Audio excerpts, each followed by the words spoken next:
ఇంట్లో కూర్చుని ఇంగ్లీష్ నేర్చుకోవాలనుకుంటున్నారా? అయితే వెంటనే మా స్పోకెన్ ఇంగ్లీష్ క్లాసెస్కి కాల్ చేయండి.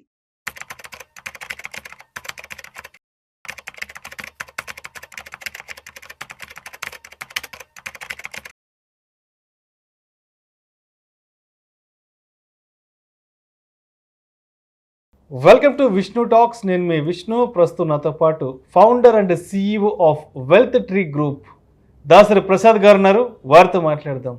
సార్ నమస్తే. సార్ దాసరి ప్రసాద్ గారు నమస్తే అండి. Welcome to Vishnu talks. Thank you. Right.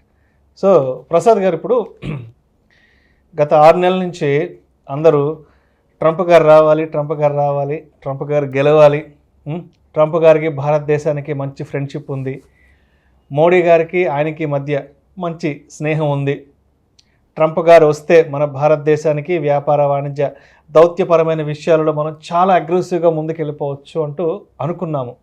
సరే, మొత్తానికి ట్రంప్ గారు వచ్చారు. రెండవసారి 47వ అమెరికా అధ్యక్షుడిగా ఆయన కూడా అధికార పగ్గాలు చేపట్టారు. అంతా బాగానే ఉంది. సో ఏంటి నెక్స్ట్, అసలు ట్రంప్ గారితో మన మార్కెట్లకి ఎలా ఉండబోతోంది? ఫర్దర్గా మోడీ గారి ట్రంప్ గారి ఈ ఫ్రెండ్షిప్ ఈక్వేషన్ ఏదైతే ఉంది, ఫ్రెండ్షిప్ కెమిస్ట్రీ అనేది ఇండియన్ మార్కెట్స్కి ఏమైనా కలిసి వచ్చే అవకాశం ఉందంటారు అసలు? బేసికల్గా మోడీ అండ్ ట్రంప్ వీళ్ళిద్దరి గురించి మాట్లాడితే ఇద్దరిలోనూ చాలా కామన్ లక్షణాలు ఉన్నాయి. ఒకటి వచ్చేసేసి ఇద్దరు మంచి దేశభక్తులు, దేశం ఫస్ట్. అంటే ఇప్పుడు ట్రంప్ వచ్చినప్పుడు కూడా మీకు ఏ వీడియోలో చూడండి, అమెరికా ఫస్ట్. సో ఇది ఈవెన్ మోడీ గారికి కూడా, మోడీ గారు దిగ్విజయంగా 3 సార్లు ఎన్నికవడానికి కూడా అదే కారణం. అంటే ఒక దేశ నాయకుడికి లేదంటే ఒక రాజకీయ నాయకుడికి ఉండాల్సిన మొదటి లక్షణం తన రాష్ట్రం పట్ల, తన దేశం పట్ల ప్రేమ, భక్తి కలిగి ఉండాలి. అదొకటి. అపార్ట్ ఫ్రమ్ దట్ ఇద్దరిలో ఉన్న ఒక కామన్ లక్షణం ఏంటంటే ఇద్దరు బిజినెస్ మైండ్స్. అంటే బేసికల్గా క్యాపిటలిస్ట్ థింకింగ్. సో బిజినెస్ ఎలా చేయాలి, ఎవరితో చేయాలి, ఎందుకు చేయాలి, వీళ్ళిద్దరికి తెలిసినంత బాగా బహుశా ప్రపంచంలో మిగతా ఎవరికి తెలియకపోవచ్చు. అలాగే చొరవ చూపించడం. అంటే ఏ విషయాన్నైనా అగ్రెసివ్గా వెళ్ళి మాట్లాడి సాల్వ్ చేసుకుని వాళ్ళకు అనుగుణంగా మలుచుకోవడం. ఈ క్వాలిటీలో కూడా మోడీ గారు అండ్ దెన్ ట్రంప్ గారు ఇద్దరు ఒకలానే బిహేవ్ చేస్తారు. ఎలా ఉందంటే మనకు సామెత ఉంటుంది, చూసి రమ్మంటే కాల్చేస్తారు. అంటే అంత ఇన్వాల్వ్మెంట్ ఉంటుంది వర్క్ పట్ల, వాళ్ళ వర్క్ పట్ల తీసుకున్న ఇన్వాల్వ్మెంట్ ఎలా ఉంటుందండి. అపార్ట్ ఫ్రమ్ దట్ ఏంటంటే కొన్ని నెగిటివ్ థింగ్స్ కూడా ఆల్రెడీ కొన్ని చిన్న చిన్న ఇష్యూస్ అనేవి ఇనీషియల్ స్టేజ్లో ఉండొచ్చు. ఎందుకంటే ఆల్మోస్ట్ మన ఇండియన్స్ చాలా మంది అక్కడ ఉన్నారు. ఇప్పుడు 18,000 పీపుల్ ఇల్లీగల్ ఇమిగ్రేషన్లో ఉన్నారని చెప్పి వాళ్ళని పంపించేయాలని ఇమీడియట్ రూలింగ్ పాస్ చేశారు. మన ఇండియన్స్ అయితే ఆల్మోస్ట్ ఒక 50 లక్షల మంది వరకు ఉన్నారు, 5 మిలియన్ ఉన్నారు అక్కడ. సో అలాంటివి చిన్న చిన్న విషయాల్లో ట్రంప్ కొంచెం చాలా స్టాండర్డ్గా వాళ్ళ కంట్రీ గురించి ఆలోచిస్తాడు. అప్పుడు ఇండియా ఎంత మంచి స్నేహితులైనా లేకపోతే ఎవరైనా పెద్ద కొన్నిసార్లు పక్కన పెట్టాల్సి ఇబ్బంది ఉంది. అలాగే టారిఫ్.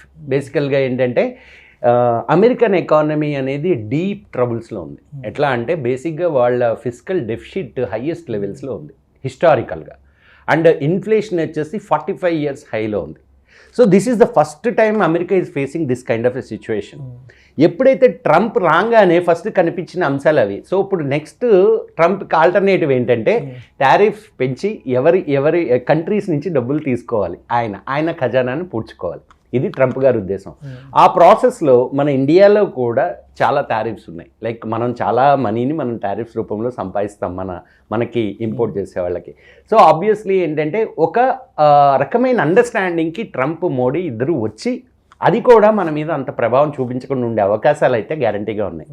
అండ్ ఇంకొక పాయింట్ ఏంటంటే ట్రంప్కి main against thing country is China. So ఎప్పుడైతే చైనాకి ట్రంప్కి ఆ పర్టికులర్ ట్రేడ్ వార్ అయితే ఉందో దానిలో ఇండైరెక్ట్గా లబ్ధి పొందేది ఇండియా. సో ఆ విషయంలో కూడా we can see. And one more thing is that Trump what he's telling after వచ్చినాక చెప్పేది ఏంటంటే America is going to be great again. Okay, that is what is his caption. And we are going to see the new America again and then we are good. So అది జరిగితే ఎవరికి ఎక్కువ లాభము అంటే ఇండియాకే. ఎందుకు? మన entire IT industry and pharma industry US ఎకానమీని బేస్ చేసుకుని ఉన్నాయి. యుఎస్ ఎకానమీ కనుక గ్రో అయితే మన కంపెనీస్కి బోల్డెన్ డబ్బులు వస్తాయి. అవునవును. సో ఆబ్వియస్లీ అతను ఏ రకమైన స్టెప్స్ తీసుకుని యుఎస్ ఎకానమీని గ్రో చేసినా అది ఇండైరెక్ట్గా మన ఇండియన్ కంపెనీస్కి, మేజర్ కంపెనీస్కి. So you take most of the top Nifty 50లో ఫార్మా అండ్ ఐటీ బోల్డెన్ని కంపెనీస్ ఉన్నాయి. సో అవి ఇండియన్ ఎకానమీకి ఒక రకమైన మూల స్తంభాలు లాంటివి. మరి అట్లాంటి కంపెనీస్కి ఇప్పుడు యుఎస్ ఎకానమీ గ్రో అవడం వల్ల అడ్వాంటేజ్ అనేది గ్యారంటీగా ఉంటుంది. సో ఇనీషియల్గా కొన్ని రోజులు ఈ వాతావరణం అంటే బేసికల్గా ఎంత టారిఫ్స్ ఎంత పెంచుతారు ఇండియాకి, అండ్ దెన్ అది ఎలా వర్తిస్తుంది. అండ్ ఇంకొక మేజర్ థింగ్ ఏంటంటే what he's giving, Trump is giving message to the world is decrease the costing of energy. That means crude oil. మాట్లాడితే ప్రతి స్టేజ్ మీద డ్రిల్ బేబీ డ్రిల్ అంటున్నాడు. సో డ్రిల్ బేబీ డ్రిల్ అంటే ఏంటి?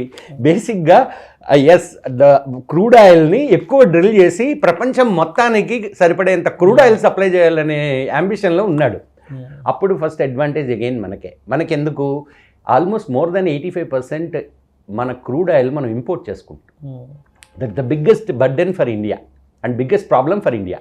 ఎప్పుడైతే ఈ ట్రంప్ ఇప్పుడు మాట్లాడినవి, ఇప్పుడు ఈ చేసే ఈ ఆయన అన్న విషయాలన్నీ గనక నిజంగా గనక చేయగలిగి ఆయన గనక అమెరికాని ఆ స్టేజ్కి తీసుకెళ్ళగలిగితే ఫస్ట్ అడ్వాంటేజ్ ఇండియాకు ఉంటుంది. సో మీరు అన్నది కరెక్టే, గ్యారంటీగా ట్రంప్ ఈజ్ మన మన మన ఎకానమీకి ఉపయోగపడడం కానీ, అండ్ అలాగే మోడీ అండ్ ట్రంప్ వాళ్ళిద్దరూ మంచి businessmen, understanding, and then వాళ్ళు ఇద్దరు కలిసి రెండు కంట్రీస్ని ప్యారలల్గా పైకి తీసుకెళ్తారు అనే ఒక గ్యారంటీగా అదొక అవకాశం ఉంది.